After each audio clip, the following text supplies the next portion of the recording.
This is Lee Kuan Yew, the founding Prime Minister of Singapore, otherwise one of the greatest dictators of the 21st century. He saw a country with limitations, no natural resources, a small population, and built a strategy around trade, finance, and human capital. Without him, Singapore as we know it today would not exist. Singapore's earliest known settlements date back at least 2,000 years. The land was originally called Temasek, a trading post for regional maritime commerce. It was influenced by Malay kingdoms such as Srivijaya and later Majapahit. I probably got all those pronunciations wrong as I usually do. But anyway, in the 14th century, the area came under the Sultanate of Johor. By the 16th century, European powers entered Southeast Asia seeking trade dominance. In 1819, the British East Indian Company signed a treaty with the Sultan of Johor, establishing Singapore as a British trading post. The population grew rapidly, attracting Chinese, Indian, and Malay immigrants. Skipping all the way to World War II, Japan invaded Singapore in 1942. The British surrendered, calling it the worst defeat in British military history. After World War II, Singapore returned to British control, but anti-colonial sentiment grew. In 1959, Singapore gained self-governance with Lee Kuan Yew as Prime Minister and the People's Action Party in power. It briefly joined Malaysia in 1963, hoping for economic and political stability, but it was expelled from Malaysia and became a fully independent republic. Singapore was in for some really hard times. It had no natural resources, a small population, and high unemployment. But there was hope. Hope in the form of a man.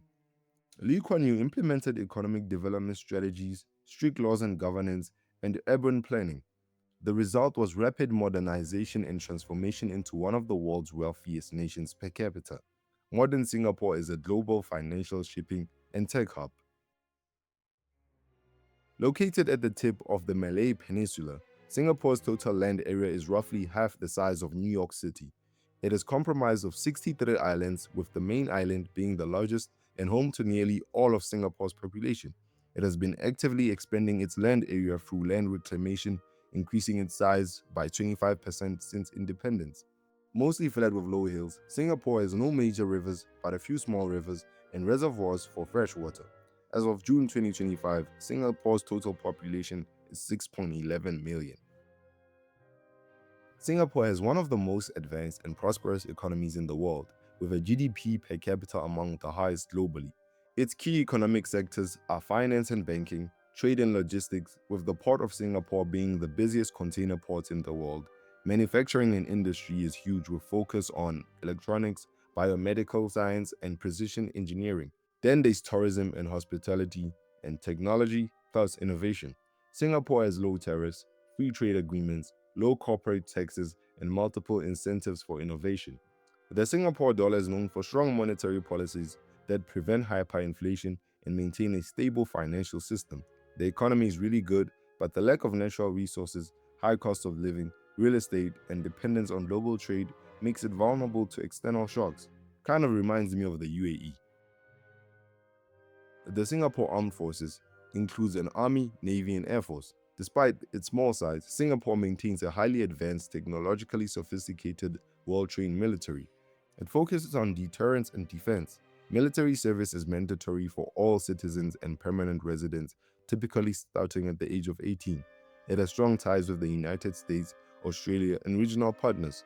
Singapore constantly spends 3 to 4% of its GDP on defense. Investments focus on equipment, cybersecurity, training, and maritime security. Singapore is a parliamentary republic. Well, sort of. The president is the head of state with mostly ceremonial powers. The prime minister is the head of government, leading the cabinet and controlling executive decisions. The People's Action Party has ruled since 1959, making Singapore effectively a one-party dominant state. The PAP maintains a tight grip on politics through regulations, media control, and electoral rules. Freedom of speech, press, and assembly are restricted compared to Western democracies, with laws like the Seditions Act, Public Order Act, and defamation laws used in political cases. Singapore is a highly diverse country with major ethnic groups, including Chinese, Malay, and Indian. Its 4 official languages are English, Mandarin, Malay, and Tamil, and a weird mix of English and other dialects called Singlish. Religious tolerance is enshrined in law and interfaith harmony is actively promoted. There is food, art, and entertainment. What more can one ask for? The more I think about it, some of these countries need to start paying me for all the free promo.